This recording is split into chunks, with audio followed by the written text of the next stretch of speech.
Une serveuse s'est approchée d'un millionnaire et lui a dit de ne pas voyager avec sa femme. Le lendemain matin, une voiture de luxe était près de sa modeste maison. Dans une ruelle animée de Marseille, où l'odeur salée de la mer se mêle au parfum des plats méditerranéens, se trouve un petit restaurant modeste appelé chez Marine. Ce n'est pas le genre d'endroit qui attire les célébrités ou les riches touristes, mais il est populaire auprès des habitants, qui viennent y chercher des plats simples et savoureux à des prix raisonnables. Les chaises de bois usées, les nappes légèrement tachées, et le son constant des assiettes qui s'entrechoquent lui donnent une atmosphère chaleureuse, bien que modeste. C'est ici qu'Isabelle passe ses journées, jonglant entre les commandes, les clients impatients et les soucis qui pèsent sur ses épaules. Isabelle, une jeune femme d'à peine 25 ans, est connue pour son sourire sincère et sa gentillesse naturelle. Malgré les épreuves qu'elle traverse, petite, avec des cheveux châtain clair qu'elle attache souvent en une queue de cheval désordonnée, elle dégage une simplicité désarmante. Mais derrière ce visage doux se cache une force insoupçonnée. Chaque journée est une bataille pour subvenir aux besoins de sa famille. Sa mère malade, clouée au lit depuis plusieurs années, et ses deux jeunes frères, Mathieu et Lucas, qui comptent sur elle pour tout. Ce soir-là, le restaurant est plus bruyant que d'habitude. Les habitués discutent fort, et la cuisine est en effervescence. Isabelle traverse la salle, avec des plateaux remplis de plats fumants, tout en adressant des sourires rapides aux clients. Elle s'arrête brièvement pour discuter avec Madame Dubois, une cliente fidèle. « Toujours le même plat, Madame Dubois ?» demande Isabelle avec un clin d'œil. « Évidemment, ma chérie. Ta ratatouille est meilleure que celle de ma propre fille. » Isabelle rit doucement et note la commande, mais son attention est attirée par une table près de la fenêtre. Un couple élégant s'est installé, et il détonne dans cet environnement modeste. L'homme, Édouard Morel, porte un costume gris impeccable qui reflète les lumières tamisées du restaurant. Il a un air sérieux, presque distant, mais son regard trahit une certaine fatigue. La femme en face de lui, Renée, est tout aussi impressionnante. Vêtue d'une robe noire qui souligne son allure sophistiquée, elle joue distraitement avec ses cheveux blonds impeccablement coiffés, jetant des coups d'œil furtifs à son téléphone. Isabelle s'approche avec son carnet à la main. « Bonsoir, monsieur, madame. Que puis-je vous proposer ce soir ?» Édouard lève les yeux et offre un léger sourire. « Bonsoir. Que recommandez-vous ici ?»« La ratatouille maison est très appréciée, ainsi que le poisson du jour, » répond Isabelle avec son professionnalisme habituel. Renée, quant à elle, reste froide. À peine intéressée par les suggestions, elle se contente de commander un verre de vin rouge sans même regarder Isabelle. Cette attitude dédaigneuse n'est pas nouvelle pour Isabelle, mais elle pique toujours un peu. Pendant qu'Édouard parle d'un ton calme, Isabelle ne peut s'empêcher de remarquer la tension entre le couple. Il y a quelque chose dans la manière dont Renée évite de croiser le regard de son mari, ou dans la façon dont Édouard se plonge dans son menu pour éviter une conversation, qui donne l'impression que leur relation est loin d'être harmonieuse. Plus tard dans la soirée, alors qu'Édouard se lève pour aller aux toilettes, Renée sort discrètement son téléphone et commence à murmurer. Isabelle passe près de leur table, portant un plateau vide, quand elle capte involontairement quelques mots. « Oui, mon amour, tout est en place pour notre voyage. » Il ne se doute de rien. Elle s'arrête net. Son cœur s'accélère. Elle n'aurait jamais dû entendre cela. Mais les mots résonnent dans sa tête. Il ne se doute de rien. Ces mots simples laissent peu de place à l'interprétation. Renée complote quelque chose, et cela n'a rien de bon. Isabelle retourne au comptoir. Troublée, elle essaie de se concentrer sur les commandes restantes, mais son esprit est ailleurs. Que devait-elle faire ? Ignorer ce qu'elle avait entendu semblait plus sûr. Après tout, ce n'était pas son problème. Mais Isabelle n'est pas le genre de personne à se détourner quand elle sent qu'elle peut aider. Quand Édouard revient à sa table, Isabelle décide de prendre son courage à deux mains. Attendant qu'il soit seul pour un instant, elle s'approche discrètement. « Monsieur, excusez-moi de vous déranger », dit-elle à voix basse, un peu nerveuse. « Je sais que ce n'est pas mon rôle, mais ne partez pas en voyage avec votre femme, Édouard. » Surpris, la regarde fixement. « Pardon, pourquoi dites-vous cela ?» Isabelle secoue la tête, évitant de trop en dire. « Je ne peux pas expliquer, mais faites-moi confiance, monsieur. » Édouard, bien que perplexe, incline la tête avec un léger sourire. « Merci. » Je suppose, il retourne à sa table, et Isabelle sent une vague de soulagement, mêlée à de l'appréhension. Elle espère ne pas avoir fait une erreur. Renée, en revanche, semble complètement inconsciente de l'échange et reprend leur conversation avec son sourire glacé. La soirée se termine et Isabelle range les tables, le cœur encore agité alors qu'elle rentre chez elle. Son esprit est rempli de doutes. Elle trouve sa mère éveillée, l'attendant dans leur modeste appartement. « Tu travailles trop, ma fille », dit sa mère doucement. « On n'a pas le choix, maman », répond Isabelle en souriant. Mais ce soir, même le réconfort de sa famille ne suffit pas à apaiser ses pensées. Dans une villa luxueuse à quelques kilomètres de là, Édouard s'allonge sur le canapé de son salon. Les mots d'Isabelle, bien qu'intrigants, continuent de le hanter. « Ne partez pas en voyage avec votre femme ». Le lendemain matin, alors que le soleil se lève doucement sur Marseille, Isabelle se réveille dans son modeste appartement. L'odeur de café chaud en provenance de la cuisine enrobe l'air. Un réconfort quotidien dans une vie marquée par les responsabilités. Sa mère, affaiblie mais toujours souriante, est déjà assise à la petite table en bois, feuilletant un vieux magazine. « Tu as bien dormi, ma chérie ?» demande sa mère d'une voix douce. « Pas vraiment », avoue Isabelle en haussant les épaules. « J'ai du mal à me sortir une chose de la tête. » Elle hésite à partager ses pensées. Comment expliquer qu'elle a osé donner un conseil étrange à un inconnu, un homme riche qui n'a probablement rien en commun avec leur vie simple? Finalement, elle change de sujet, préférant éviter l'inquiétude de sa mère. Après un rapide petit déjeuner, Isabelle enfile son uniforme de serveuse et part travailler. La fraîcheur matinale de la mer accompagne ses pas sur les pavés usés, mais son esprit reste troublé. Pendant ce temps, à l'autre bout de la ville, Édouard Morel, installé dans son bureau élégant, relit des documents financiers sans grande concentration. Les mots d'Isabelle résonnent encore dans son esprit. « Ne partez pas en voyage avec votre femme. » Pourquoi cette jeune femme aurait-elle dit une chose pareille? Était-ce une tentative de se mêler de ses affaires, ou connaissait-elle quelque chose qu'il ignorait? En début d'après-midi, Édouard ne peut plus contenir sa curiosité. Après avoir annulé un rendez-vous, il monte dans sa voiture, un modèle de luxe aux lignes élégantes, et se dirige vers l'adresse du restaurant où il avait dîné la veille. Lorsque la voiture noire se gare devant le petit établissement, Isabelle, qui nettoie les tables extérieures, lève les yeux et se fige. Le contraste entre l'homme et son environnement est frappant. Édouard, dans son costume impeccable, descend de la voiture, son regard déterminé fixé sur elle. « Bonjour, mademoiselle. J'ai besoin de vous parler, » dit-il, sans laisser place à l'interprétation. Isabelle, le cœur battant, essuie rapidement ses mains sur son tablier. « Bien sûr, monsieur. Que puis-je faire pour vous ?» Édouard la regarde intensément, cherchant des réponses dans ses yeux. « Hier soir, vous m'avez donné un conseil étrange. Ne partez pas en voyage avec votre femme. J'aimerais comprendre pourquoi. » Isabelle détourne légèrement le regard, mal à l'aise. « Je suis désolée, monsieur. Je ne voulais pas m'immiscer dans votre vie, mais j'ai entendu quelque chose. Quelque chose que je n'étais pas censée entendre. Continuez. » L'encourage Édouard, croisant les bras, avec hésitation. Isabelle raconte ce qu'elle a entendu. René, au téléphone, évoquant un voyage avec son amant et affirmant qu'Édouard ne se doutait de rien. Elle omet volontairement les détails les plus crus, craignant d'en dire trop. « Je ne pouvais pas garder ça pour moi », ajoute-t-elle enfin. Un silence lourd s'installe. Édouard reste immobile, son visage impassible, mais Isabelle perçoit la tension dans ses épaules. Après un moment, il hoche la tête. « Merci de m'avoir dit la vérité. » Il retourne à sa voiture, laissant Isabelle avec un mélange de soulagement et de nervosité. De retour chez lui, Édouard n'hésite plus.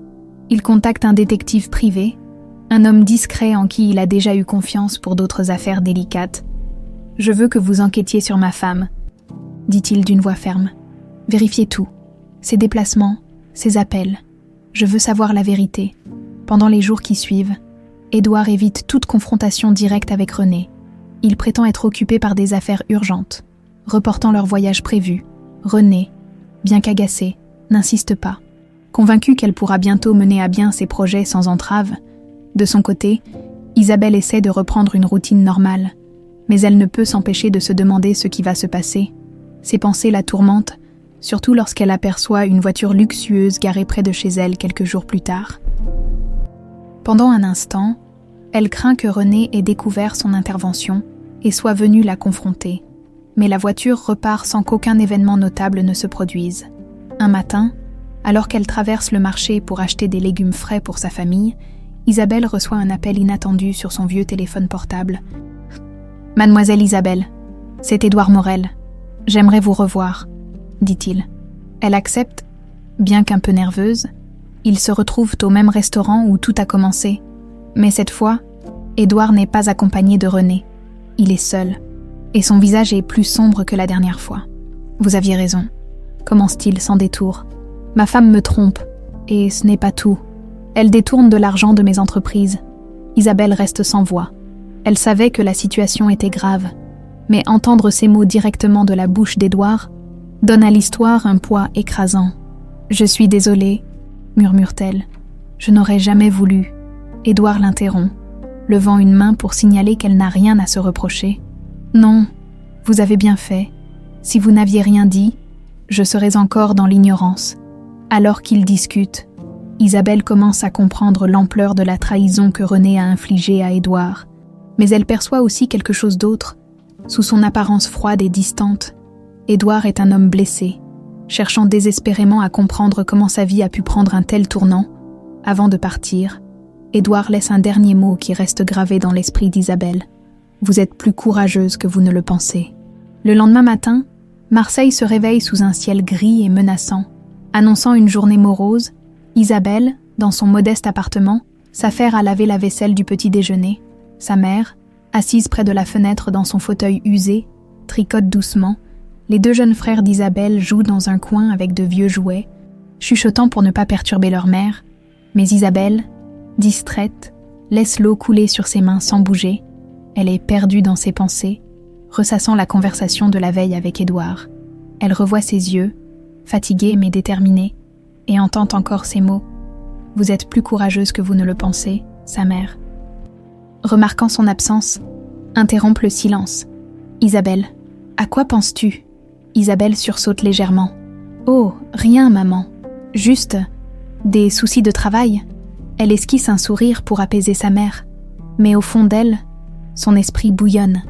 Devait-elle vraiment s'être mêlée de cette histoire ? Elle savait qu'elle avait fait ce qu'elle croyait juste, mais une partie d'elle craignait encore les conséquences. Un bruit familier la sort de ses réflexions. Son téléphone, posé sur le comptoir, vibre avec insistance. Le numéro affiché est inconnu. Isabelle hésite avant de décrocher. « Allô ? Isabelle. C'est Édouard Morel. Je suis désolée de vous déranger si tôt, mais j'ai besoin de vous parler. Pouvez-vous me rencontrer aujourd'hui ?» Sa voix est grave, presque pressante. Isabelle se fige un instant, surprise, mais accepte finalement. Ils conviennent de se retrouver dans un café discret, à l'écart de l'agitation du centre-ville. Quelques heures plus tard, Isabelle pousse la porte du café. L'odeur du café fraîchement moulu et le murmure des conversations l'enveloppent immédiatement. Édouard est déjà là, assis à une table près de la baie vitrée. Devant lui, un dossier épais repose, et son visage, sombre et tendu, trahit une nuit probablement sans sommeil. « Merci d'être venu », dit-il en se levant brièvement pour l'accueillir. « Que se passe-t-il » demande Isabelle, plus inquiète qu'elle ne veut le montrer. Édouard pousse lentement le dossier vers elle. À l'intérieur, plusieurs photos sont soigneusement disposées. Isabelle les regarde avec une boule dans la gorge. Elle montre Renée, élégante et souriante, marchant main dans la main avec un homme inconnu dans une rue animée. Une autre image les capture en train de dîner dans un restaurant luxueux. « C'est pire que ce que je pensais », murmure Édouard, serrant les poings sur la table. Elle ne se contente pas de me tromper. Il fait une pause, rassemblant ses pensées avant de continuer. Elle détourne également de l'argent de mes entreprises. Le détective a découvert qu'elle a ouvert un compte en Suisse pour y transférer des sommes importantes. Tout est ici, Isabelle. Choquée. Reste sans voix un moment. Elle savait que la situation était grave. Mais ces révélations dépassent tout ce qu'elle aurait pu imaginer. « Je suis désolée », finit-elle par murmurer. « Je ne voulais pas que... » « Vous n'avez rien à vous reprocher », l'interrompt Édouard, sa voix soudain plus douce. « Au contraire, je vous dois beaucoup. Si vous n'aviez pas parlé, je serais encore dans l'ignorance. » Un silence lourd s'installe. Isabelle détourne les yeux vers la fenêtre, observant distraitement les passants qui défilent sous le ciel menaçant. Édouard, de son côté, fixe les documents devant lui. Songeur. Enfin, Il brise le silence. J'ai pris ma décision. Je vais la confronter, mais pas tout de suite. Je veux m'assurer que toutes les preuves sont réunies.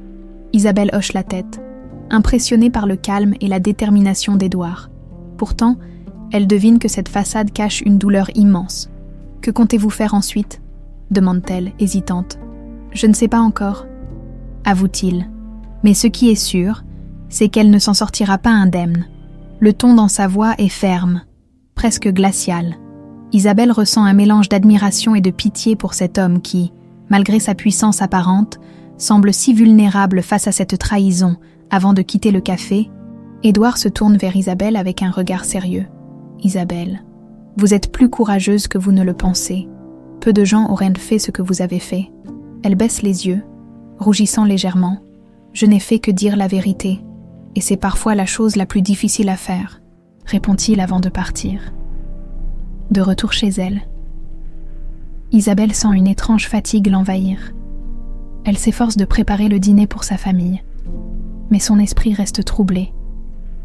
Pendant qu'elle coupe des légumes, elle repense à la douleur dans les yeux d'Édouard. Comment un homme aussi puissant pouvait-il être si vulnérable ? Dans la luxueuse Villa Morel, René est confortablement installé sur un canapé, son téléphone à la main. Tout est toujours en place, demande son amant, dont la voix impatiente résonne dans l'appareil. « Oui, ne t'inquiète pas, il ne soupçonne rien », répond René avec un sourire narquois. Mais ce qu'elle ignore, c'est qu'Édouard sait déjà tout. Assis dans son bureau, il passe en revue les documents rassemblés par le détective. Chaque ligne, chaque preuve renforce sa détermination. La tempête qui couve dans son esprit est aussi intense que celle qui commence à éclater dehors.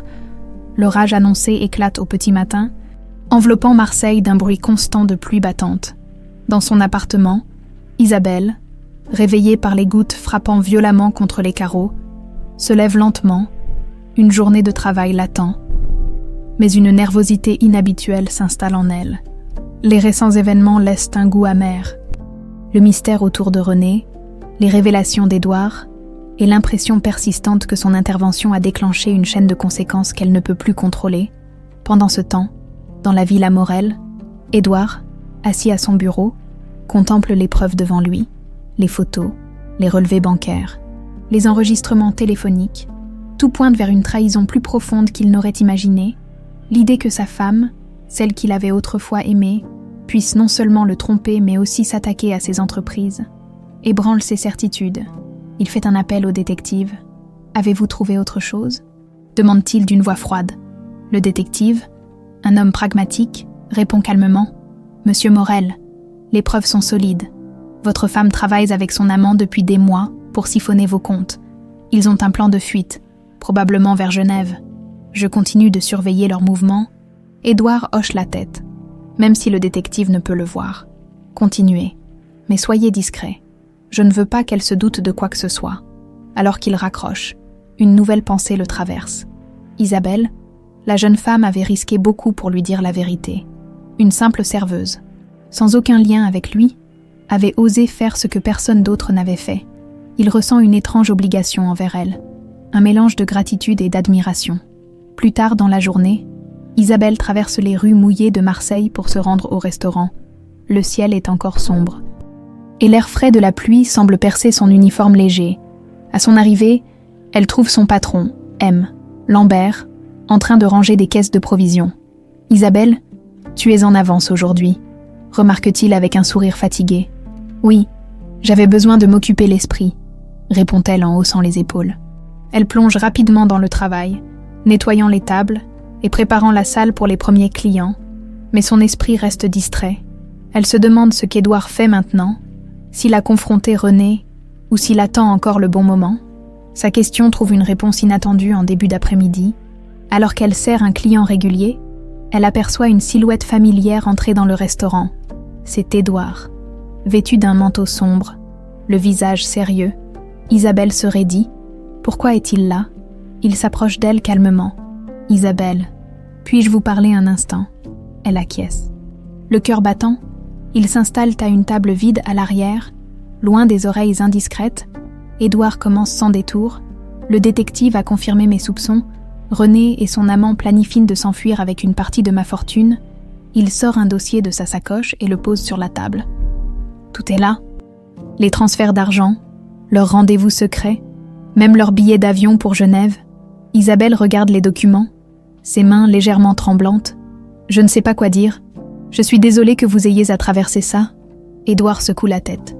Vous n'avez rien à vous reprocher. Si vous n'aviez rien dit, je serais encore dans l'ignorance. Il marque une pause, puis fixe Isabelle avec intensité. Vous m'avez sauvée, et je tiens à vous aider en retour. Isabelle fronce les sourcils, confuse. M'aider. Je sais que vous avez des responsabilités ici, avec votre famille. Laissez-moi vous offrir un emploi. Pas comme un geste de charité, mais parce que je vois en vous quelqu'un de courageux, honnête et intelligent. Vous avez des qualités que je recherche chez mes collaborateurs. Isabelle reste sans voix. Elle n'avait jamais imaginé qu'une telle opportunité puisse se présenter à elle. Mais en même temps, elle se sent dépassée par l'ampleur de la proposition. Je ne sais pas quoi dire, monsieur Morel. Dites que vous y réfléchirez, répond-il avec un léger sourire. Avant de partir, il laisse une carte de visite sur la table. Appelez-moi quand vous serez prête. Isabelle regarde la carte après son départ, son esprit tourbillonnant de questions et de doutes. Dans les jours qui suivent, Édouard se prépare méthodiquement à confronter René. Il garde une façade calme à la maison, évitant de donner le moindre indice de ce qu'il sait. René, de son côté, continue ses manigances, convaincu que son plan est infaillible. Un soir, alors qu'elle est dans la salle de bain, Édouard reçoit un appel du détective. « Monsieur Morel, j'ai intercepté un message de votre femme à son amant. Il prévoit de partir vendredi soir. »« Très bien, » répond Édouard, sa voix froide comme de l'acier.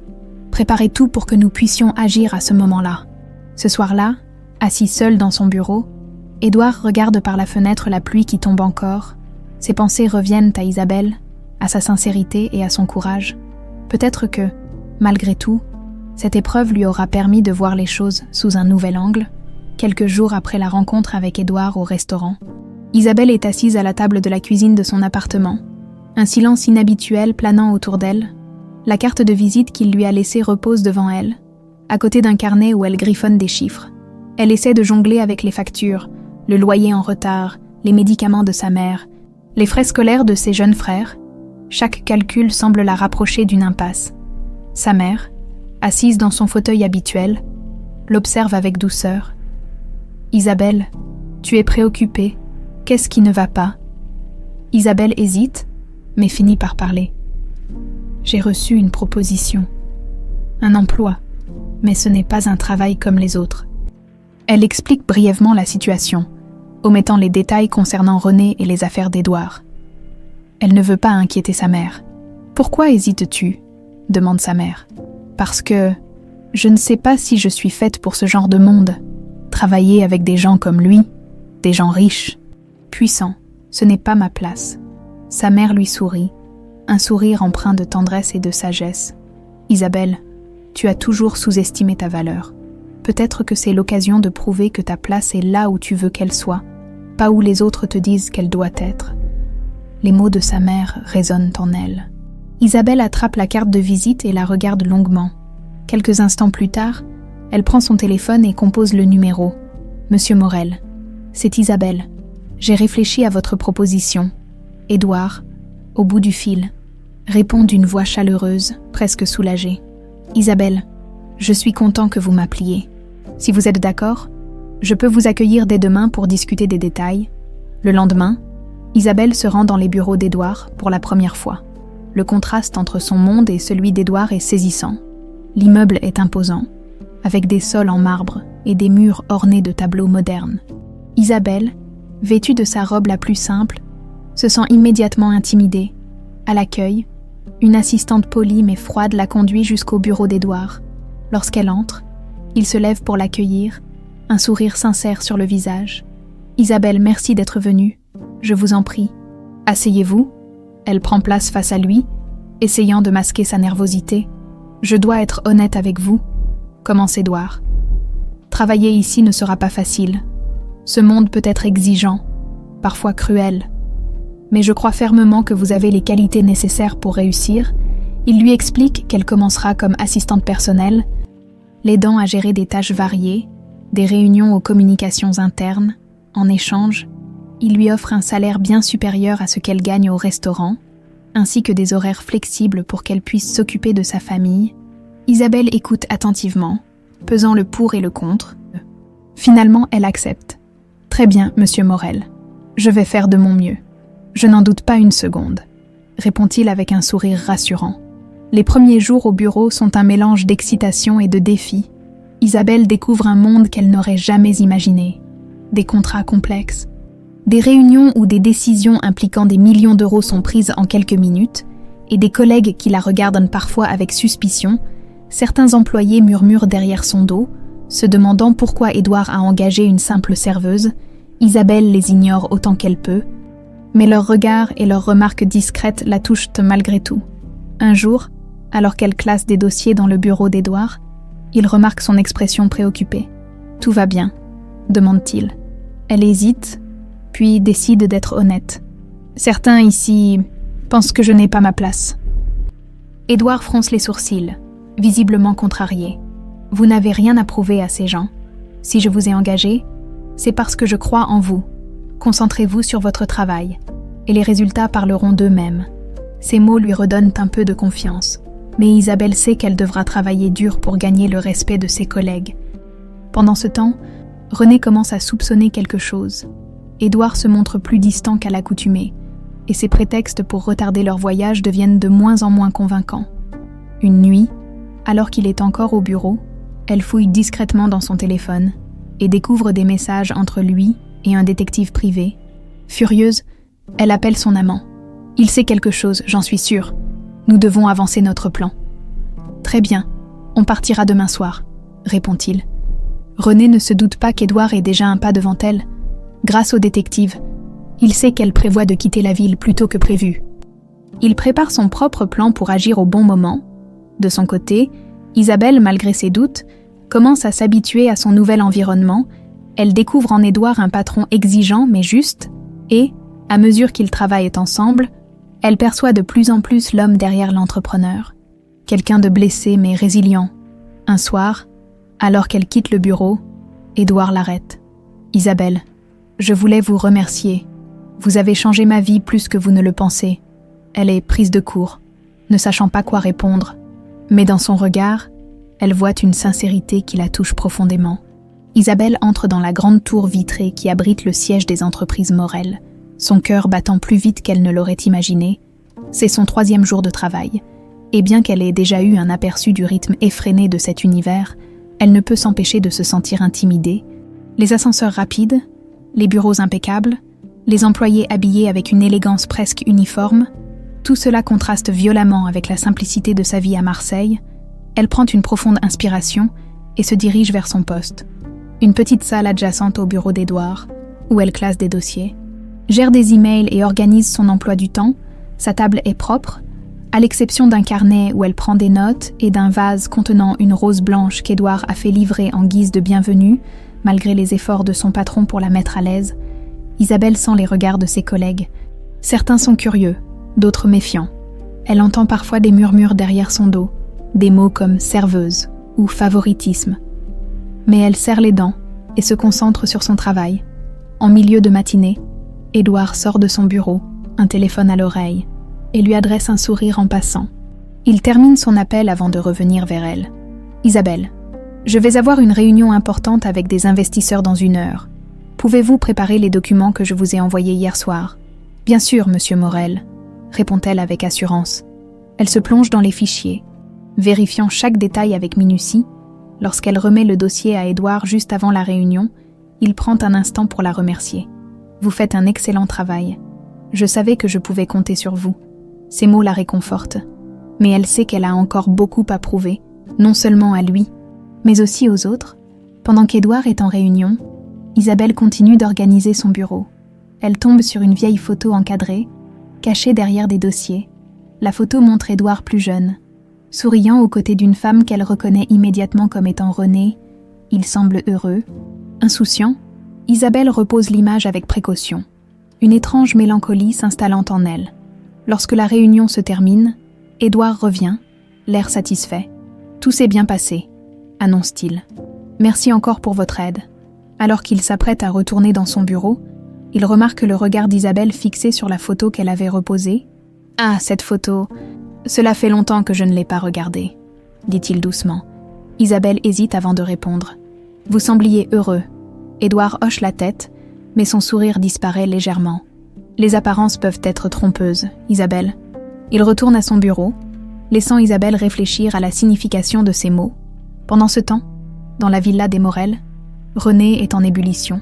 Son amant, Julien, l'a averti que leur plan pourrait être compromis si Édouard découvre leurs intentions. « Nous devons partir ce soir », lui dit-il lors d'un appel. « Ce soir », répète-t-elle hésitante. « Oui, c'est maintenant ou jamais. Fais ce que tu as à faire. Mais assure-toi qu'il ne puisse pas te suivre.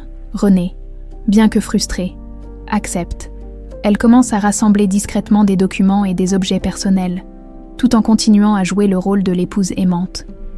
Elle sait qu'Édouard est occupé au bureau et espère qu'il ne rentrera pas avant qu'elle ait tout organisé. Mais ce qu'elle ignore, c'est qu'Édouard est déjà au courant de son plan. Grâce au détective, il sait que René prévoit de s'enfuir avec Julien dès ce soir. Plutôt que de l'affronter immédiatement, il décide d'attendre le bon moment pour agir. En fin d'après-midi, Isabelle finit sa journée et s'apprête à rentrer chez elle. Alors qu'elle range ses affaires, Édouard frappe doucement à la porte de son bureau. « Isabelle, avez-vous un instant ?»« Bien sûr, monsieur Morel. » Il entre et ferme la porte derrière lui. « Je voulais vous parler de quelque chose d'important. » Il s'assoit en face d'elle, son expression plus sérieuse que d'habitude. « Vous avez probablement remarqué que les choses sont compliquées en ce moment. » Isabelle acquiesce, attentive. « Je ne peux pas tout vous dire pour l'instant, mais sachez que je traverse une période difficile. Votre soutien ici, votre travail, cela compte plus que vous ne pouvez l'imaginer. » Isabelle, touchée par ces mots, répond avec sincérité. « Je ferai tout ce que je peux pour vous aider, monsieur Morel. » Édouard lui adresse un sourire fatigué mais reconnaissant. « Merci, Isabelle, vous êtes quelqu'un d'exceptionnel. » Alors qu'il quitte le bureau, Isabelle ressent un mélange de fierté et de responsabilité. Elle sait qu'elle est impliquée dans quelque chose de bien plus grand qu'un simple emploi. Le soir, de retour chez elle, Isabelle raconte sa journée à sa mère, sans entrer dans les détails sensibles. Sa mère l'écoute avec attention, une étincelle de fierté dans les yeux. « Tu es sur le bon chemin. »« Isabelle, » dit-elle doucement. Pendant ce temps, dans son bureau, Édouard finalise son plan pour confronter René. Il sait que demain sera une journée décisive, une journée qui marquera un tournant dans sa vie. Le lendemain matin, Marseille se réveille sous un ciel limpide, comme si la ville reprenait son souffle après les jours de pluie. Isabelle, en chemin pour son travail, sent une énergie étrange dans l'air. Elle ne peut s'empêcher de penser à la conversation de la veille avec Édouard. Ses paroles, son regard sérieux. Quelque chose de lourd pèse sur lui, et Isabelle sent qu'elle est désormais liée à cette situation, même sans en connaître tous les détails. En arrivant au bureau, elle se dirige directement vers son espace de travail, prête à attaquer une nouvelle journée. Les premiers instants sont calmes, mais la tension dans l'air est palpable. Les employés semblent plus nerveux que d'habitude, et des murmures courent dans les couloirs. « Tu as entendu ?» demande une voix discrète près de la machine à café. « Oui, il y aurait des changements majeurs au sommet, apparemment. Ça concerne Madame Morel. » Isabelle capte des bribes de conversation sans vraiment comprendre. Elle choisit de rester concentrée sur ses tâches, mais un sentiment d'appréhension s'installe. Vers la fin de la matinée, Édouard sort brusquement de son bureau, son téléphone à l'oreille. « Assurez-vous que tout soit prêt, » dit-il d'une voix tendue. « Je veux que chaque détail soit vérifié. » Il raccroche et se tourne vers Isabelle. « Isabelle, pourriez-vous venir un instant ?»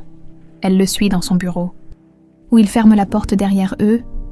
Il prend une grande inspiration avant de parler. « Je vais confronter René ce soir, Isabelle. » Bien qu'elle s'en doutait. « Reste figée un instant. Vous êtes sûre que c'est le bon moment ?» demande-t-elle prudemment. « Oui. Les preuves sont irréfutables, et elle a prévu de partir ce soir. » Je ne peux plus attendre. Il lui tend un dossier. « Voici les documents que je vais utiliser.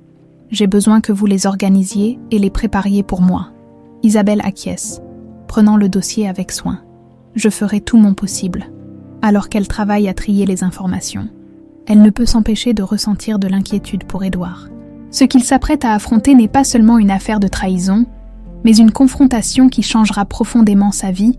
Pendant ce temps, à la Villa Morel, Renée est en pleine préparation, ses valises sont prêtes, et elle passe en revue les détails de son plan avec Julien. Tout est en place. On se retrouve à l'aéroport à 20h, confirme-t-elle. Parfait. Assure-toi qu'il ne se doute de rien, répond Julien avec une certaine impatience. Renée, confiante, ne voit aucun signe d'alerte. Pour elle, Édouard est encore dans l'ignorance, absorbé par ses affaires, mais elle ignore qu'il a déjà pris des mesures pour contrecarrer ses plans. En fin d'après-midi, Isabelle remet les documents à Édouard. « Tout est prêt, monsieur Morel », dit-elle, sa voix trahissant un mélange de nervosité et de détermination. « Merci, Isabelle. Je savais que je pouvais compter sur vous. » Il lui adresse un regard sincère avant de quitter le bureau, laissant Isabelle seule avec ses pensées. Elle espère de tout cœur que cette confrontation se passe sans encombre, mais une partie d'elle craint que les choses ne prennent une tournure imprévisible. Alors qu'Édouard rentre chez lui, il repasse mentalement son plan.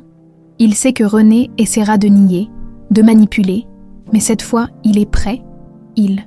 Lorsqu'il franchit la porte de la villa, il la trouve dans le salon, feignant une attitude détendue. « Tu es rentré tôt », remarque-t-elle avec un sourire calculé. « Oui », répond-il simplement. « Nous devons parler, Renée, prise de court », tente de masquer son inquiétude. « Oh, à propos de quoi ?» Édouard sort les documents qu'Isabelle a soigneusement préparés et les pose sur la table. « À propos de ça », Renée blanchit en voyant les photos, les relevés bancaires et les messages interceptés. « Qu'est-ce que c'est ?»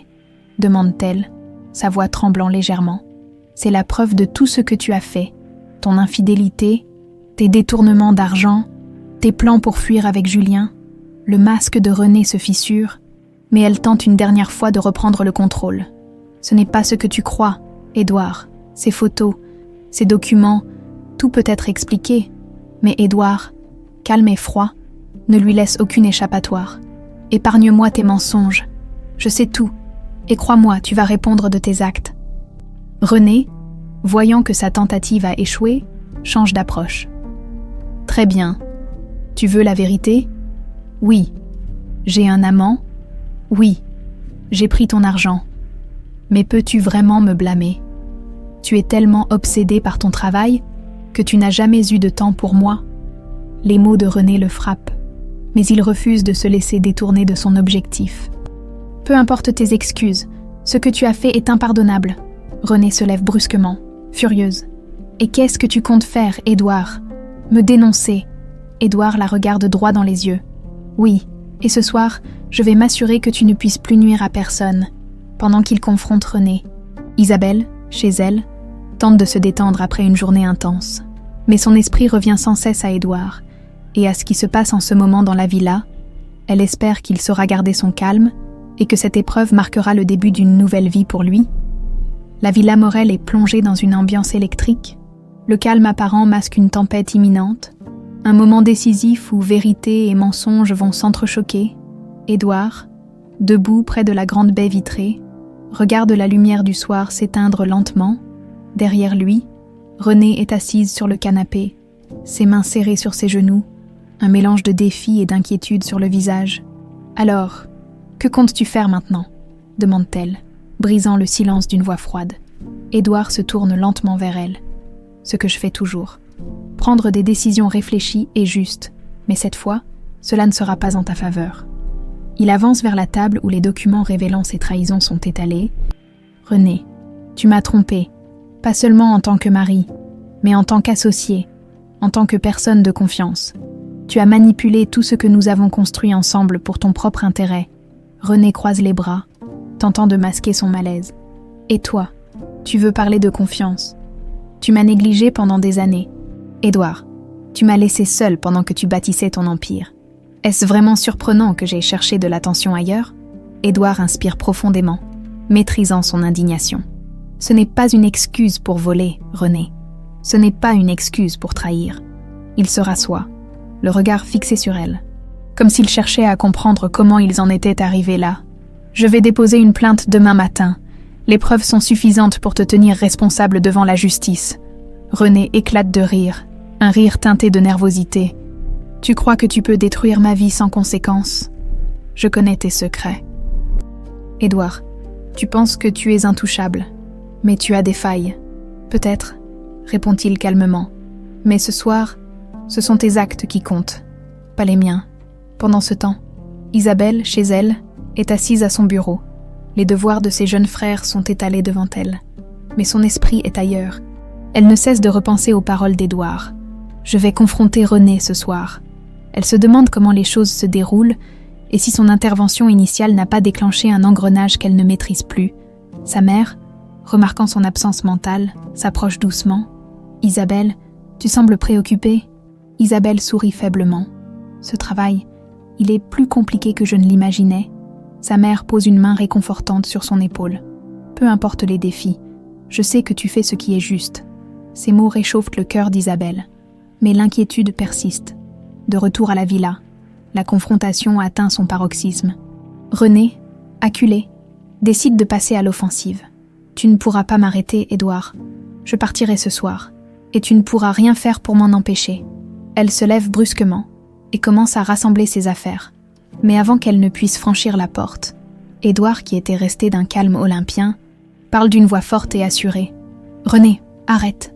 Elle se retourne, surprise par son ton. « Tu ne vas nulle part. » À cet instant, la porte de la villa s'ouvre brusquement. 2 hommes entrent. Le détective privé et un avocat qu'Édouard a engagé pour l'occasion. René recule instinctivement, son visage pâlissant. « René Morel !» dit l'avocat avec une froideur professionnelle. « Nous avons ici un ordre de restriction temporaire et une injonction qui vous interdit de retirer des fonds ou de quitter le pays. » René fixe Édouard, les yeux pleins de rage. « Comment oses-tu ? Comment oses-tu » rétorque Édouard, son ton glacial. « C'est fini, René. Tu as abusé de ma confiance. Tu as détruit ce que nous avions. Maintenant, tu vas en payer le prix. » René tente de protester, mais les preuves sont irréfutables. Elle comprend qu'elle a perdu cette bataille. Alors qu'elle est escortée hors de la villa par le détective, elle se retourne une dernière fois vers Édouard. « Tu regretteras ça, » murmure-t-elle, avant de disparaître dans la nuit. Plus tard dans la soirée, Édouard est seul dans la grande maison désormais silencieuse. Le poids de ce qui vient de se passer s'abat sur lui. Il sait que cette confrontation était nécessaire, mais cela n'efface pas la douleur. Il se verse un verre de vin et s'assoit sur le canapé. Fixant le vide devant lui, ses pensées dérivent vers Isabelle. Cette jeune femme qu'il connaît à peine a eu le courage de lui dire la vérité, une vérité que personne d'autre n'aurait osé lui révéler. Il décide de lui écrire un message. Chez elle, Isabelle, allongée dans son lit, entend son téléphone vibrer. Elle le prend et voit un message d'Édouard. C'est fait. Merci pour votre aide et votre courage. Sans vous, je n'aurais peut-être jamais ouvert les yeux. Elle sourit faiblement, un mélange de soulagement et de tristesse. Elle sait que pour Édouard, ce n'est que le début d'une nouvelle épreuve. Le lendemain matin, la lumière douce de l'aube traverse les grandes baies vitrées du bureau d'Édouard, illuminant un espace désormais marqué par la fin d'une ère. Il est assis à son bureau, une tasse de café fumant entre les mains, fixant la ville de Marseille qui s'éveille lentement, l'agitation de la veille, les révélations, Et le départ de René continue de résonner en lui, pour la première fois depuis longtemps. Il ressent un mélange étrange, un soulagement de ne plus vivre dans l'illusion, mêlé à un vide qu'il n'avait pas anticipé. Isabelle arrive tôt ce matin-là, bien avant ses collègues. En entrant, elle aperçoit Édouard dans son bureau. Perdue dans ses pensées, elle hésite un instant, mais finit par frapper doucement à la porte ouverte. « Bonjour, monsieur Morel. » Édouard lève les yeux, surpris de la voir si tôt. « Bonjour, Isabelle. Entrez, je vous en prie. » Elle s'avance timidement, tenant un dossier contre elle. « J'ai terminé le rapport que vous m'aviez demandé hier. » Édouard prend le dossier, mais au lieu de l'ouvrir immédiatement, il pose son regard sur Isabelle. « Merci, mais asseyez-vous un moment. » Isabelle obéit, incertaine de ce qui va suivre. Édouard pose sa tasse et croise les mains sur le bureau. « Isabelle, je voulais vous remercier à nouveau. Sans votre honnêteté et votre courage, je serais encore dans le mensonge. » Elle rougit légèrement, détournant les yeux. « Je n'ai fait que ce que je pensais être juste, monsieur. » Il sourit faiblement. « Peu de gens auraient eu le cran de faire ce que vous avez fait. » Un silence confortable s'installe, puis Édouard ajoute plus doucement. « Plus. Hier soir, j'ai beaucoup réfléchi. Cette expérience m'a ouvert les yeux sur bien des choses. notamment sur la façon dont j'ai mené ma vie ces dernières années. Isabelle l'écoute attentivement, sentant la sincérité dans ses paroles. Vous avez traversé une épreuve difficile, monsieur Morel, mais cela ne veut pas dire que tout est perdu. Vous avez encore beaucoup à construire. Ces mots simples, mais pleins de compassion, touchent Édouard. Pour la première fois depuis des mois, il se sent compris, pas seulement en tant qu'homme d'affaires, mais en tant qu'être humain. Les semaines suivantes marquent un tournant dans la vie professionnelle d'Isabelle. Elle s'investit pleinement dans son travail, gagnant progressivement la confiance et le respect de ses collègues. Bien que certains continuent de murmurer dans son dos, elle ne se laisse pas distraire, préférant laisser ses compétences parler pour elle. Un jour, alors qu'elle trie des dossiers, elle reçoit un appel d'un collègue pour une réunion de dernière minute. En entrant dans la salle de conférence, elle est surprise de voir Édouard debout près du tableau blanc, expliquant une stratégie à son équipe. Lorsqu'il la voit, il fait une pause et sourit. « Isabelle, parfait. Vous tombez à pic. » Elle prend place discrètement, mais au fil de la réunion, Édouard lui demande à plusieurs reprises son avis. Ses contributions, bien qu'hésitantes au début, sont pertinentes et remarquées par les autres. À la fin de la réunion, un des cadres la complimente. « Vous avez un œil très aiguisé, Isabelle. Vous devriez participer à nos discussions plus souvent. » Elle sourit timidement, mais ce moment marque une étape importante pour elle. Pendant ce temps, Édouard continue de gérer les retombées de sa séparation avec René. Bien que la presse commence à spéculer sur les raisons du divorce, il reste discret, préférant se concentrer sur ses affaires. Toutefois, un soir, alors qu'il rentre chez lui, il découvre une enveloppe déposée sous sa porte. À l'intérieur, une lettre de René, pleine de reproches et de menaces voilées. Il la lit une fois, puis la déchire calmement. René ne fera plus partie de sa vie, et il refuse de lui laisser encore du pouvoir sur lui. Un soir, après une longue journée de travail, Édouard propose à Isabelle de rester quelques minutes pour discuter. « Vous avez beaucoup progressé ces dernières semaines, Isabelle, » dit-il en s'asseyant dans le canapé de son bureau. « Merci, monsieur Morel. J'essaie de faire de mon mieux. Et vous réussissez. Vous avez quelque chose de spécial, Isabelle. Pas seulement votre intelligence, mais votre façon de voir le monde. » Isabelle, bien que flattée, tente de changer de sujet. « Et vous, monsieur, comment vous sentez-vous depuis tout ça ?»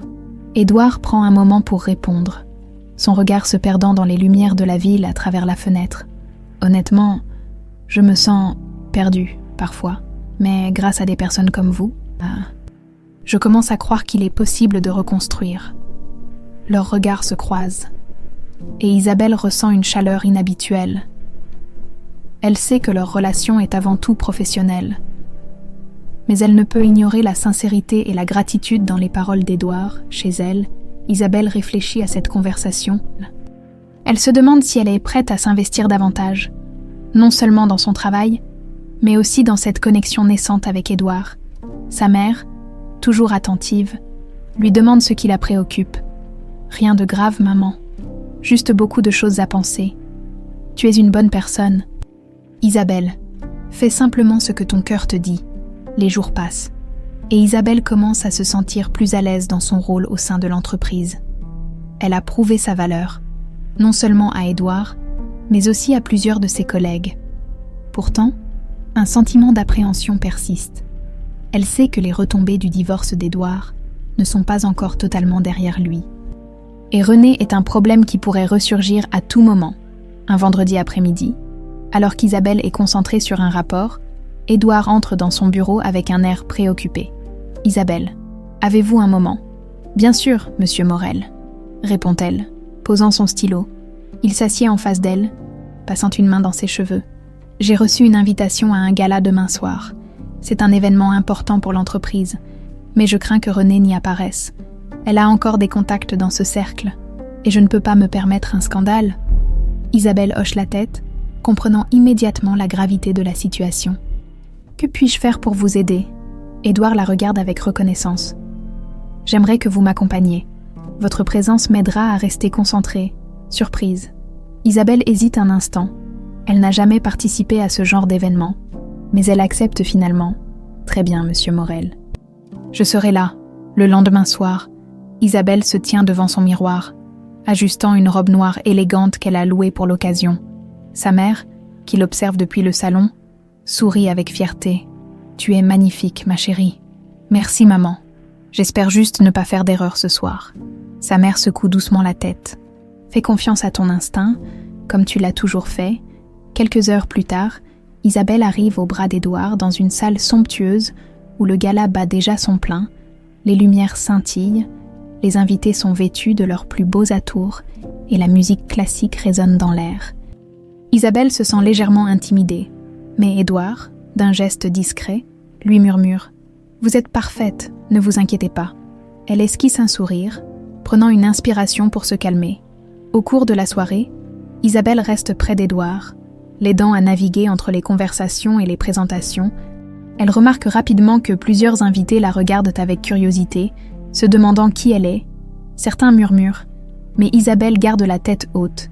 Tout semble se dérouler sans accroc, jusqu'à ce que René fasse son entrée. Elle est vêtue d'une robe rouge éclatante, attirant immédiatement l'attention. Son sourire est faux, mais son regard est fixé sur Édouard. Elle s'approche avec une assurance calculée, ignorant Isabelle. « Édouard, quelle surprise de te voir ici, » dit-elle, sa voix mielleuse trahissant une intention malveillante. Édouard reste impassible, mais Isabelle peut sentir la tension dans son posture. « René, je ne pensais pas te voir ce soir. » René sourit, puis tourne son attention vers Isabelle. « Et qui est cette charmante jeune femme?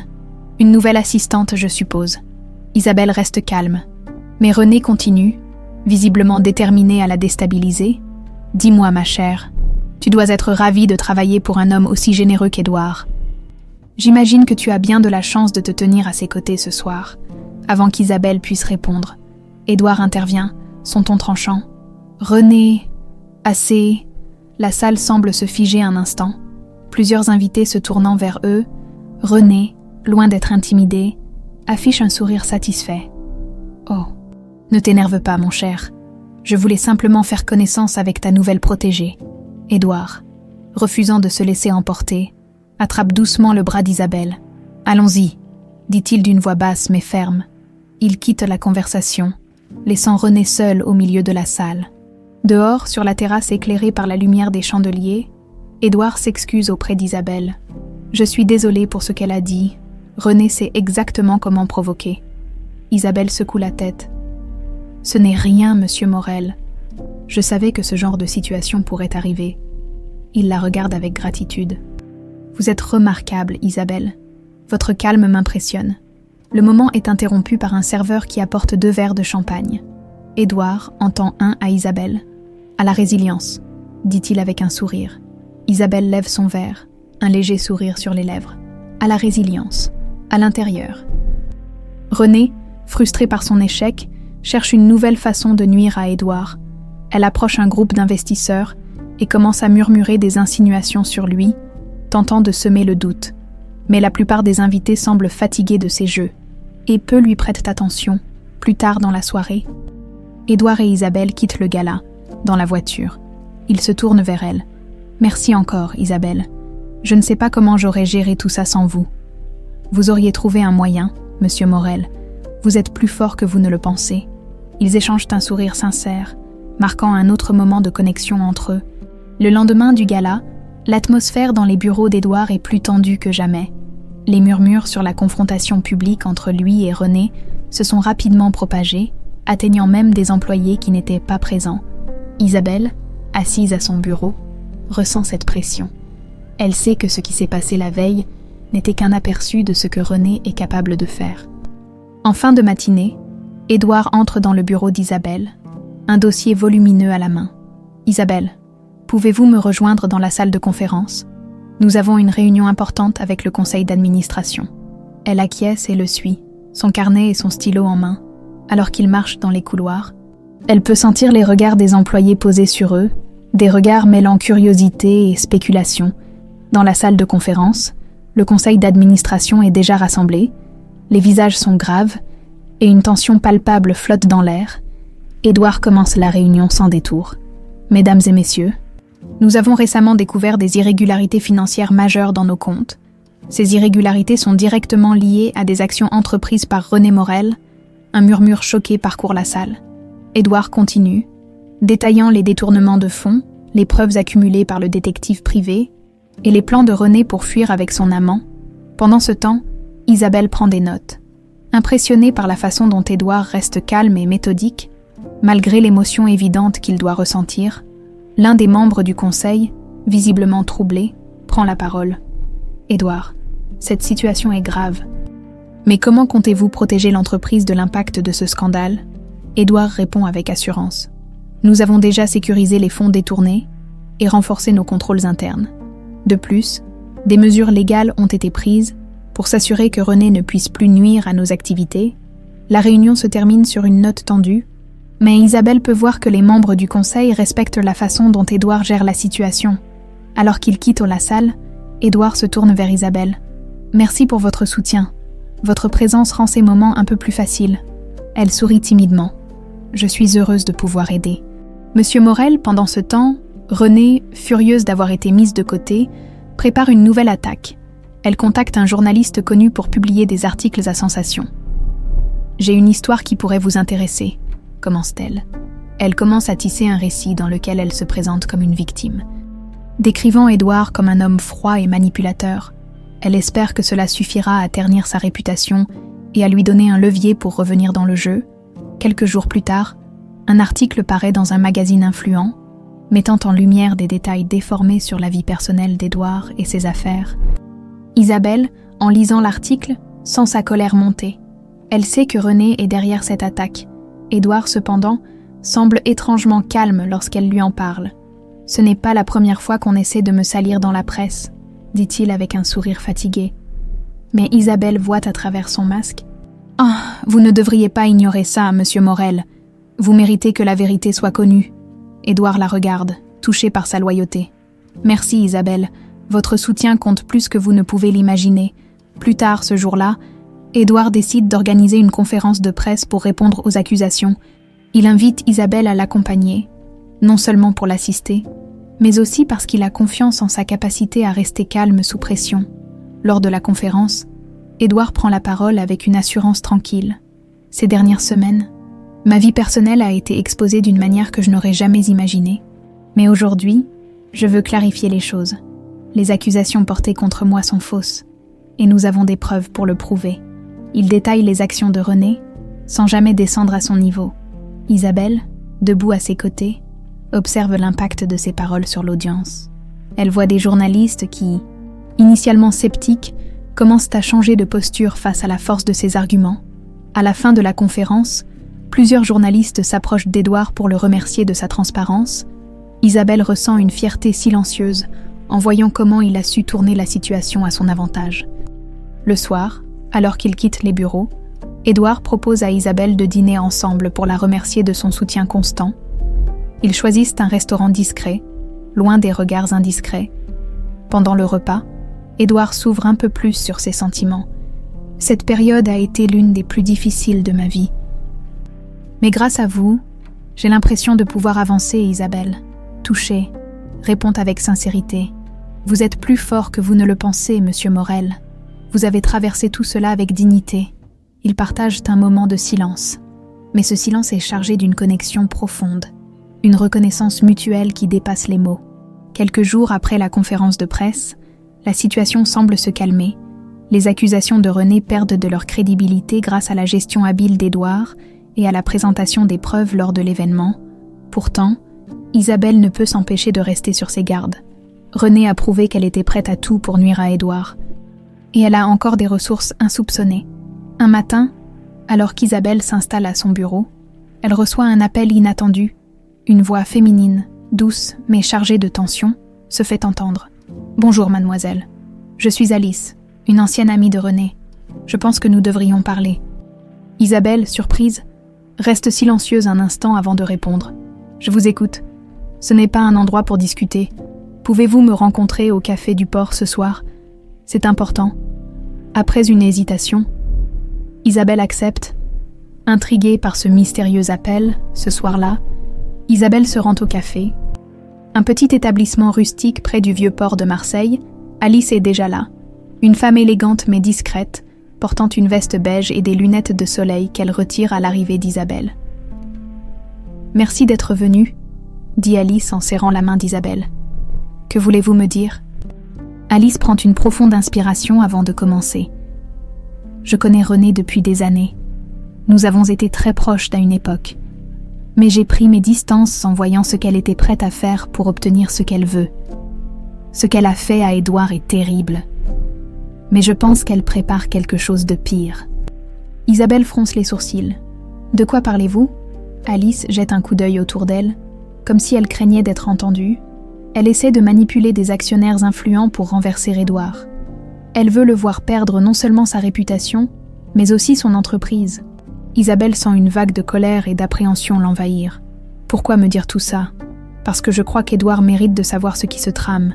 Et vous êtes probablement la seule personne en qui il a vraiment confiance en ce moment. » Isabelle acquiesce, reconnaissant l'urgence de la situation.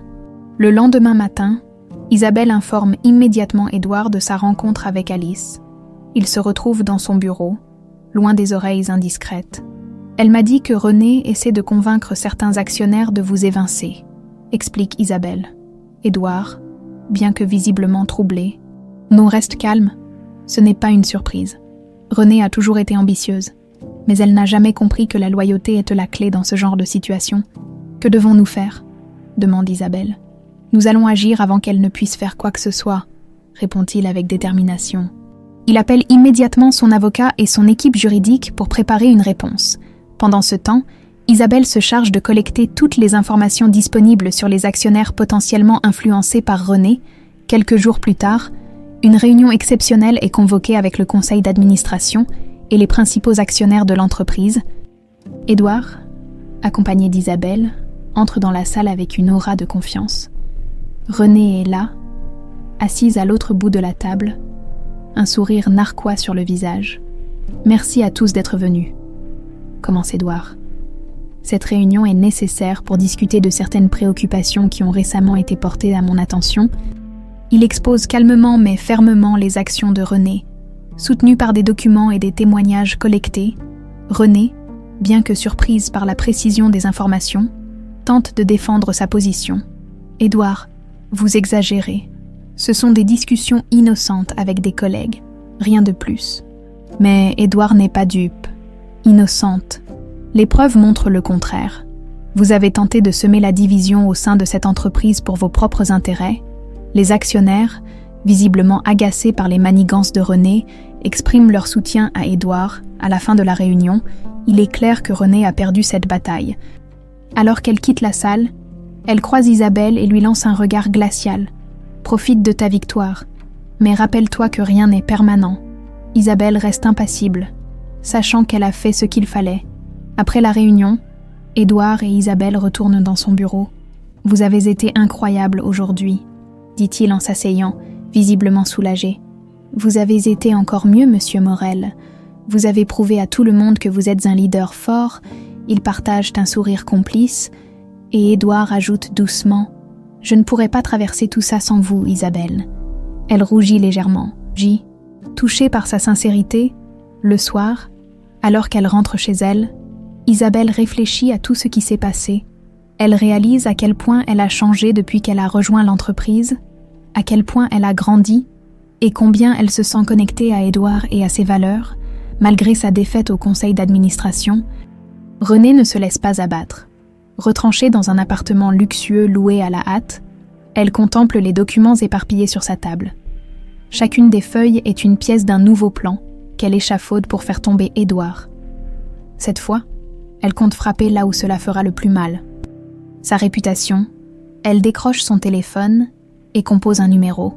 De l'autre côté, un journaliste avide de scandale répond rapidement « J'ai des informations exclusives sur Édouard Morel. Des informations qui feront tomber son image parfaite. Vous êtes intéressé ?»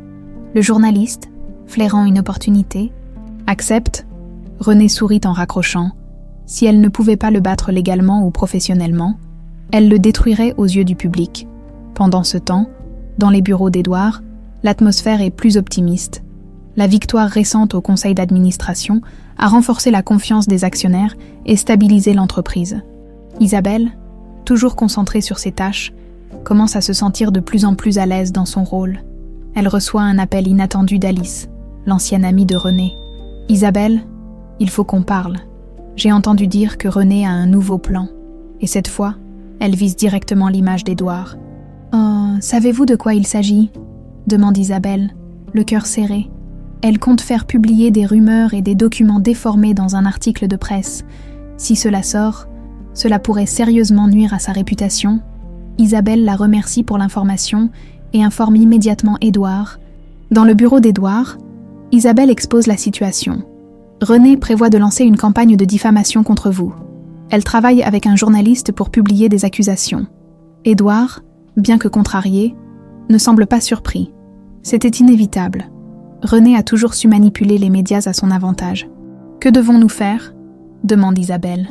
Édouard réfléchit un instant, puis répond « Nous allons anticiper. Si elle veut jouer ce jeu, nous devons être prêts à répondre rapidement et avec des preuves solides. » Il convoque immédiatement son équipe juridique et son attaché de presse. Ensemble, ils préparent une stratégie pour contrer les accusations avant qu'elles ne se propagent. Quelques jours plus tard, comme prévu, un article incendiaire paraît dans un tabloïd. Il accuse Édouard de pratiques douteuses, insinuant même qu'il aurait profité de son influence pour manipuler des contrats. Bien que les accusations soient fausses, elles commencent à faire du bruit sur les réseaux sociaux et parmi les cercles professionnels.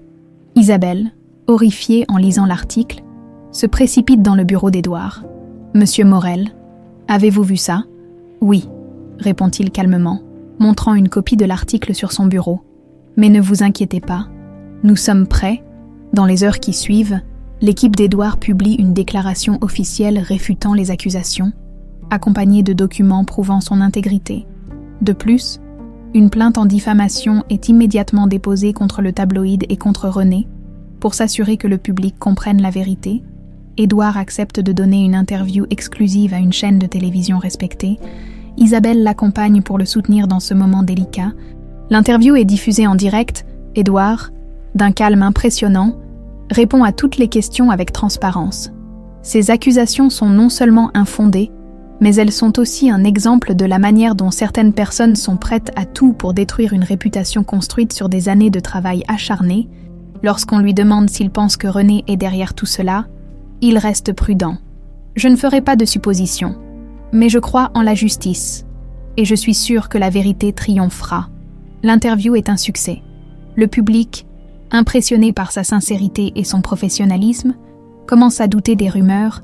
Isabelle, assise en coulisses, ressent une immense fierté pour lui. Plus tard dans la soirée, Édouard et Isabelle rentrent au bureau pour finaliser quelques détails de la plainte en diffamation. Alors qu'ils travaillent côte à côte, Édouard s'arrête un instant pour observer Isabelle.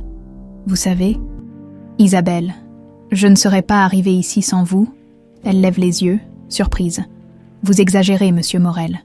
Vous avez une force intérieure incroyable. Peut-être, mais votre soutien m'a permis de la trouver, » dit-il doucement. Leur échange est interrompu par une alerte sur le téléphone d'Édouard. C'est un message de son avocat. Une enquête est ouverte contre René pour ses récentes actions, une étape de plus vers la justice. De son côté, René commence à sentir le sol se dérober sous ses pieds. Les preuves contre elle s'accumulent, et plusieurs de ses anciens alliés se détournent d'elle. Pour la première fois, elle réalise qu'elle pourrait perdre plus que ce qu'elle avait imaginé. René, enfermé dans son appartement, contemple les papiers éparpillés sur la table. Sa tentative de détruire la réputation d'Édouard par la presse a échoué. L'interview télévisée de son ex-mari a renversé la situation, et elle sent désormais la pression croissante de la justice. Elle marche nerveusement de long en large, cherchant désespérément une échappatoire. Elle décroche son téléphone et compose un numéro. De l'autre côté, un journaliste avide de scandale répond rapidement « J'ai des informations exclusives sur Édouard Morel. Des informations qui feront tomber son image parfaite. Vous êtes intéressé ?» Le journaliste, flairant une opportunité, accepte. René sourit en raccrochant. Si elle ne pouvait pas le battre légalement ou professionnellement, elle le détruirait aux yeux du public. Pendant ce temps, dans les bureaux d'Édouard, l'atmosphère est nettement plus détendue. L'équipe, rassurée par les récents succès, travaille avec un regain de confiance. Isabelle, toujours concentrée sur ses tâches, commence à se sentir de plus en plus à l'aise dans son rôle. Elle est devenue une figure clé dans la gestion des crises, et ses collègues commencent enfin à la respecter pleinement. Un matin, alors qu'elle arrive au bureau, elle reçoit un appel inattendu. Une voix féminine, douce mais chargée de tension, se fait entendre. « Bonjour, mademoiselle. Je suis Alice, une ancienne amie de René. Je pense que nous devrions parler, Isabelle. » Surprise. Reste silencieuse un instant avant de répondre. « Je vous écoute. Ce n'est pas un endroit pour discuter. Pouvez-vous me rencontrer au Café du Port ce soir?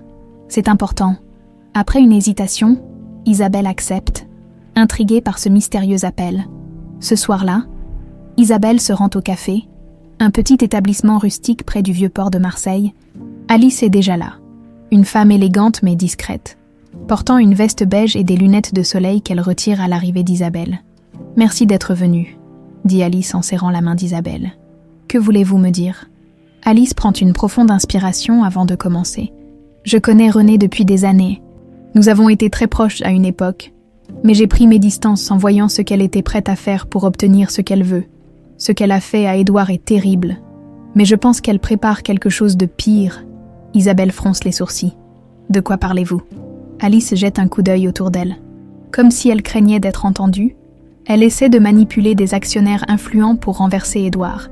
Elle veut le voir perdre non seulement sa réputation, mais aussi son entreprise. Isabelle sent une vague de colère et d'appréhension l'envahir. « Pourquoi me dire tout ça ? Parce que je crois qu'Édouard mérite de savoir ce qui se trame. Et vous êtes probablement la seule personne en qui il a vraiment confiance en ce moment. » Isabelle acquiesce, reconnaissant l'urgence de la situation. Le lendemain matin, Isabelle informe immédiatement Édouard de sa rencontre avec Alice. Il se retrouve dans son bureau, loin des oreilles indiscrètes. « Elle m'a dit que René essaie de convaincre certains actionnaires de vous évincer », explique Isabelle. Édouard, bien que visiblement troublé, reste calme. Ce n'est pas une surprise. René a toujours été ambitieuse, mais elle n'a jamais compris que la loyauté c'est la clé dans ce genre de situation. « Oh, que devons-nous faire ?» demande Isabelle. « Nous allons agir avant qu'elle ne puisse faire quoi que ce soit », répond-il avec détermination. Il appelle immédiatement son avocat et son équipe juridique pour préparer une réponse. Pendant ce temps, Isabelle se charge de collecter toutes les informations disponibles sur les actionnaires potentiellement influencés par René. Quelques jours plus tard, une réunion exceptionnelle est convoquée avec le conseil d'administration et les principaux actionnaires de l'entreprise. Édouard, accompagné d'Isabelle, entre dans la salle avec une aura de confiance. René est là, assise à l'autre bout de la table, un sourire narquois sur le visage. « Merci à tous d'être venus », commence Édouard. Cette réunion était nécessaire pour discuter de certaines préoccupations qui ont récemment été portées à mon attention. Il expose calmement mais fermement les actions de René, soutenues par des documents et des témoignages collectés. René, bien que surprise par la précision des informations, tente de défendre sa position. « Édouard, vous exagérez. Ce sont des discussions innocentes avec des collègues. Rien de plus. Mais Édouard n'est pas dupe. Innocente. Les preuves montrent le contraire. Vous avez tenté de semer la division au sein de cette entreprise pour vos propres intérêts, les actionnaires, visiblement agacés par les manigances de René, expriment leur soutien à Édouard. À la fin de la réunion, il est clair que René a perdu cette bataille. Alors qu'elle quitte la salle, elle croise Isabelle et lui lance un regard glacial. « Profite de ta victoire, mais rappelle-toi que rien n'est permanent. » Isabelle reste impassible, sachant qu'elle a fait ce qu'il fallait. Le soir, Édouard et Isabelle retournent dans son bureau pour analyser les résultats de la réunion. Édouard s'assoit, le regard pensif. « Cette fois, je crois que c'est vraiment fini pour René. » Isabelle hoche la tête, mais son intuition lui dit de rester vigilante. « Vous avez fait preuve d'une grande force aujourd'hui, monsieur Morel. » Édouard esquisse un sourire. « Cette force, je la dois en partie à vous, Isabelle. Votre soutien m'a aidé à traverser tout cela. » Leurs regards se croisent, et un moment de complicité silencieuse s'installe. Pendant ce temps, dans son appartement, René contemple les ruines de son plan. Pour la première fois, elle se rend compte qu'elle a peut-être tout perdu. Mais au lieu d'accepter sa défaite, elle murmure pour elle-même. Ce n'est pas fini. Les jours suivant la réunion du conseil sont marqués par un étrange calme. Dans les bureaux d'Édouard, tout semble revenir à la normale. Les employés reprennent leur routine, et la confiance dans la direction se renforce. Cependant, Isabelle ne peut s'empêcher de ressentir une tension latente. Elle sait que René n'a pas dit son dernier mot, et son instinct lui dit que le calme est trompeur. Un matin, alors qu'elle trie des documents dans son bureau, Isabelle reçoit un appel de numéro inconnu. Elle hésite, mais finit par décrocher. « Bonjour Isabelle, c'est Julien. » La voix de l'ancien amant de René est basse et pressée. Isabelle reste silencieuse, surprise par cet appel inattendu. « Je sais que c'est étrange de vous appeler, mais je n'ai plus personne vers qui me tourner. René... » Elle devient dangereuse. « Que voulez-vous dire ?» demande Isabelle méfiante. Elle ne veut pas accepter sa défaite. Elle a encore un plan pour détruire Édouard. Et cette fois, elle est prête à tout. Isabelle sent une montée d'adrénaline. « Vous devez me dire tout ce que vous savez. » Julien lui explique que René a obtenu des informations confidentielles sur les affaires d'Édouard et qu'elle prévoit de les utiliser pour lancer une attaque publique. Mais ce qui inquiète Julien, c'est la manière dont elle les a obtenues. René aurait engagé un hacker pour accéder à des fichiers protégés. Après avoir accroché, Isabelle se précipite dans le bureau d'Édouard. Il est en pleine réunion, mais lorsqu'il voit l'expression grave sur son visage, il lui fait signe d'entrer. « Excusez-moi, messieurs, nous reprendrons dans quelques minutes, » dit-il avant de fermer la porte. « Que se passe-t-il » Isabelle. Elle lui raconte tout ce que Julien lui a dit.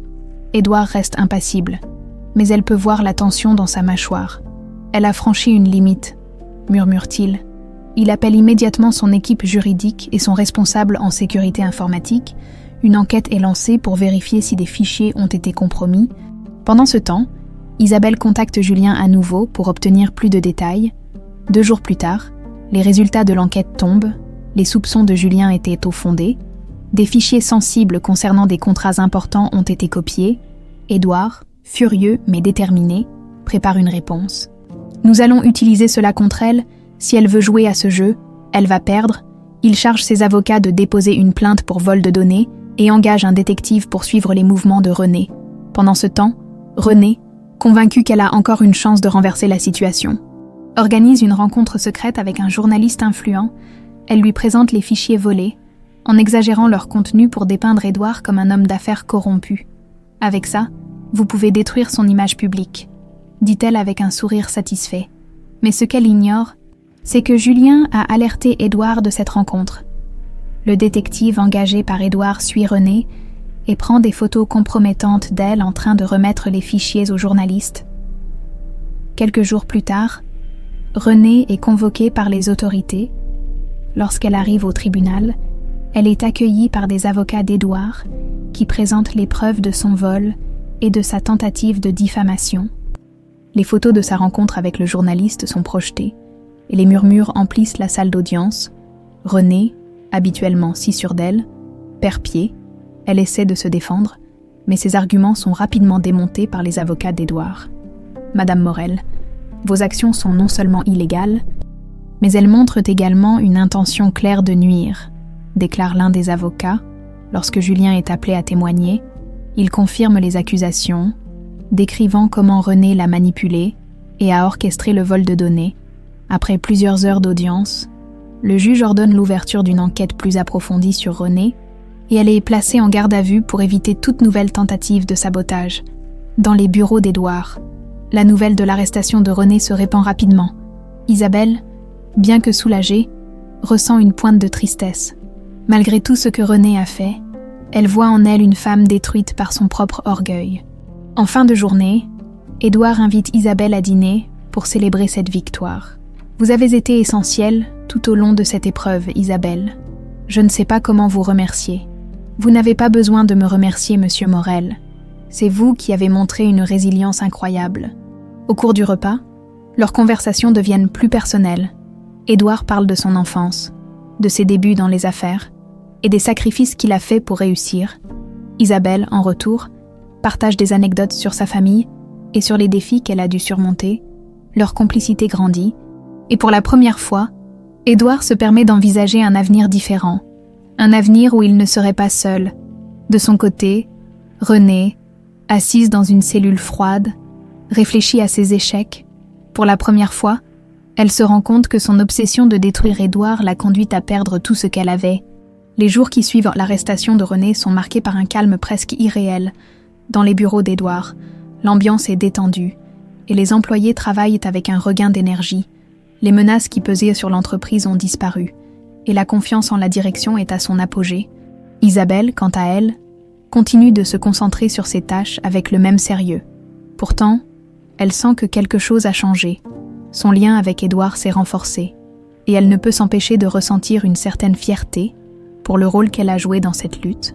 Un matin, alors qu'elle arrive à son bureau, elle trouve une petite boîte posée sur son bureau, accompagnée d'une note écrite à la main. Pour Isabelle, un petit merci pour votre soutien inestimable, Édouard. Curieuse, elle ouvre la boîte et découvre un stylo-plume élégant, gravé de ses initiales. Touchée par ce geste, elle décide de le remercier immédiatement. Elle frappe doucement à la porte de son bureau, et lorsqu'il l'invite à entrer, elle tient la boîte dans ses mains. « Monsieur Morel, c'est magnifique. Merci beaucoup. » Édouard lève les yeux de ses dossiers et lui adresse un sourire sincère. « Vous le méritez, Isabelle. Ce n'est qu'un petit symbole de ma gratitude. » Isabelle s'assoit en face de lui, et pour la première fois depuis longtemps, ils échangent des paroles légères, parlant de tout et de rien. Pendant ce temps, Renée, assise dans sa cellule, se confronte à une réalité qu'elle n'avait jamais envisagée. Les visites sont rares, et même ses anciens alliés l'ont abandonnée. Julien, après avoir témoigné contre elle, a quitté la ville, laissant Renée complètement seule.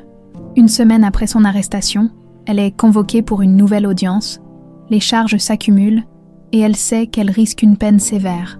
Pourtant, pour la première fois, elle ne cherche pas à se défendre. Quelque chose en elle semble s'être brisé. Quelques semaines plus tard, Édouard décide de marquer un nouveau départ pour son entreprise et pour lui-même. Il organise un grand événement dans une salle prestigieuse de Marseille, invitant employés, partenaires et amis proches. Isabelle, bien sûr, est parmi les invités. Elle arrive vêtue d'une robe simple mais élégante, attirant discrètement l'attention de plusieurs convives. Édouard, vêtu d'un costume parfaitement taillé, la remarque dès son arrivée. Il se fraye un chemin à travers la foule pour la saluer. « Vous êtes ravissante ce soir, Isabelle, » dit-il avec un sourire chaleureux. « Merci, monsieur Morel. Cet événement est une belle idée.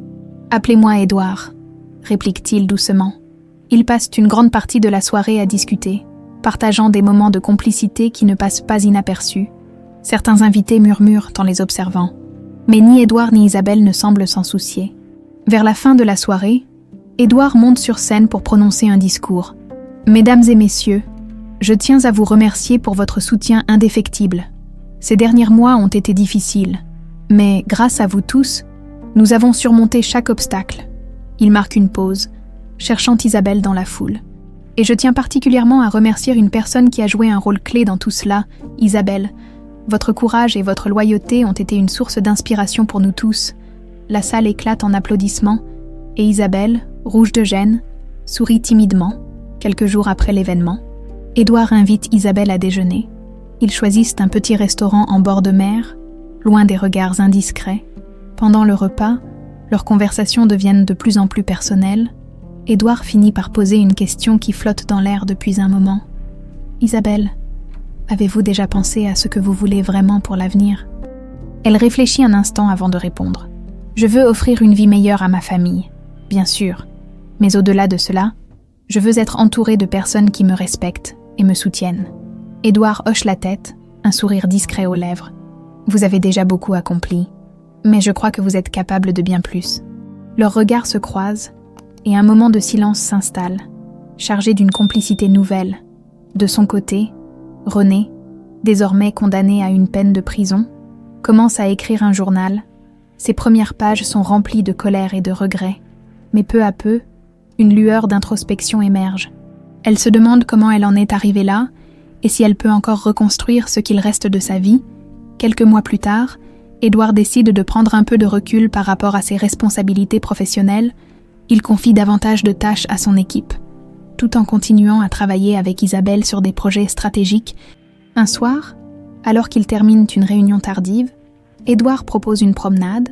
Ils marchent le long du vieux port de Marseille, discutant de leurs parcours respectifs. « Vous savez, Isabelle, ces derniers mois m'ont appris beaucoup de choses. Mais la plus importante, c'est que les bonnes personnes peuvent transformer les moments les plus sombres en opportunités. » Isabelle le regarde, émue. « Vous avez aussi beaucoup changé, Édouard, et je suis honorée d'avoir fait partie de ce processus. » Il s'arrête un instant, regardant les lumières des bateaux qui dansent sur l'eau. Édouard prend une grande inspiration avant de parler.